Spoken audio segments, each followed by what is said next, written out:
ছোট পর্দায় জনপ্রিয় অভিনেত্রী কুসুম শিকদার। নাটকের পাশাপাশি সিনেমাতেও সমান জনপ্রিয় এই অভিনেত্রী। ক্যারিয়ারের বেশ লম্বা সময় ধরেই যুক্ত তিনি। পেয়েছেন খ্যাতি, প্রশংসা।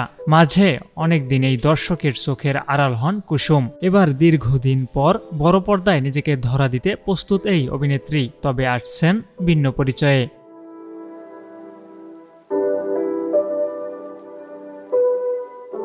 সামনে মুক্তি পেতে যাচ্ছে তার প্রচলিত প্রথম সিনেমা শরতের জবা। আগামী 11 অক্টোবর সারা দেশে সিনেমা হলে মুক্তি পাবে এটি। শনিবার দুপুরে আয়োজিত এক সংবাদ সম্মেলনে ছবিটি মুক্তির ঘোষণা দেন কুসুম শিকদার। জানান, অভিনয় থেকে দীর্ঘ সময় কেন তিনি দূরে ছিলেন।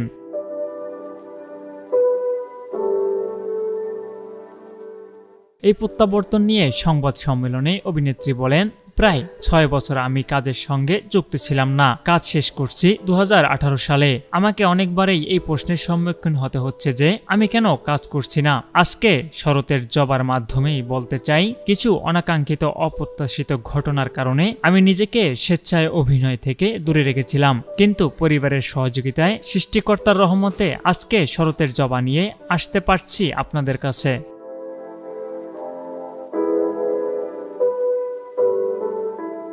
নিজের লেখা বই অজাগতিক ছায়া থেকে শরতের জবা গল্পটি বড় পর্দায় ফুটিয়ে তুলেছেন কুসুম শিকদার। পরিচালনার পাশাপাশি এতে নাম ভূমিকায়ও অভিনয় করেছেন।